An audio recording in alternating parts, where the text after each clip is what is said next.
Hello everyone आपण मैंने समस्त जानी आम स्टेट रे ओडिशा रे नुआ करी गोटे गवर्नमेंट मेडिकल कॉलेज खोलावा जाऊँगी जोटा कि तालचेर मेडिकल कॉलेज बोले आम कहे बट मेडिकल कॉलेज रो फुल ना जदि कहबा ताले Pabitra Mohan medical college and hospital Talcher.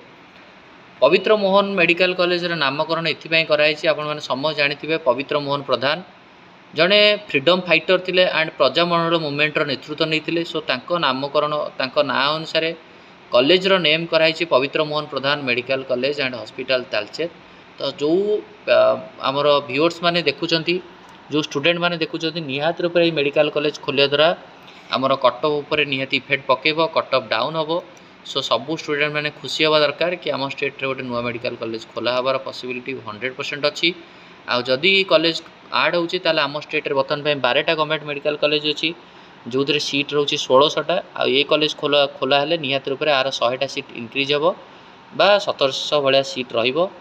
And आउ नेक्स्ट वीडियो में आपको कहबी आउ गोटे मेडिकल कॉलेज भी लोडिंग चलची बा ओपन होबार चांस भी रहिबो। थैंक यू, धन्यवाद।